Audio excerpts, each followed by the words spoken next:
आज 30 दिसंबर का दिन है।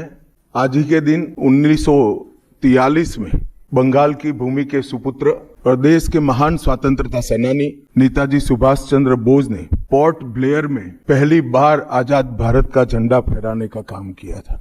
तो एक प्रकार से हमारे आजादी के संग्राम का ये बहुत महत्वपूर्ण मकाम था। और इसके कई साल बाद, 8 दशक बाद, आज 30 दिसंबर को जब हम पीछे मुड़ कर देखते हैं तो बंगाल के लिए भी आज से लेकर अप्रैल तक का समय बहुत महत्वपूर्ण समय है कि गरीब कल्याण को प्राथमिकता दी जाएगी। और इस सब के साथ साथ एक ऐसी मजबूत राष्ट्रीय ग्रिड बनाएंगे जो बंगाल से घुसपैठ को समाप्त कर दे। सारे घुसपैठियों को चुन चुन कर भारत के बाहर निकालने का काम भी भारतीय जनता पार्टी की बंगाल सरकार करेगी।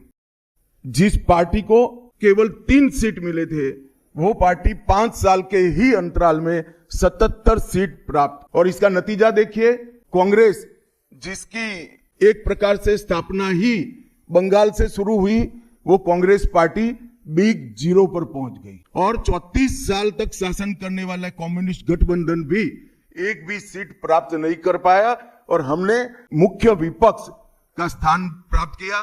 26 में हम निश्चित रूप से प्रचंड बहुमत के साथ भारतीय जनता पार्टी की सरकार बनाने वाले।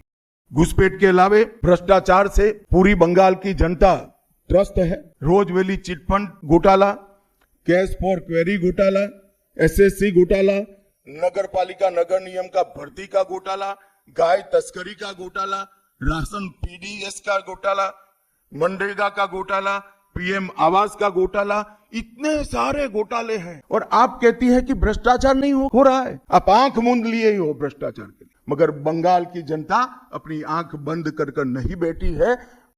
ममता बनर्जी के शासन में सिंडिकेट, तोलबाजी, कटमनी, न केवल वो सिस्टम को बढ़ावा दिया है, यहां कमाई करने का अधिकार एक ही व्यक्ति को है, भाइपों को है, और किसी को कमाई करने का अधिकार नहीं है। सब में हिस्सेदारी देनी पड़ती है। बंगाल आज इंडस्ट्रियल रूप से कंप्लीटली बर्बाद हो चुका है और ये आपके शासन में ही हुआ है। आधा अधूरा तो कम्युनिस्ट बेचारे कर गए थे, आपने तो पूरा ही समाप्त कर दिया। सिंडिकेट राज, तालेबाजी, शत्रुतापूर्ण माहौल, इसके कारण 2011 से 25 के बीच में 7000 से ज्यादा कंपनियां बंगाल छोड़कर बंगाल के बाहर चली गई।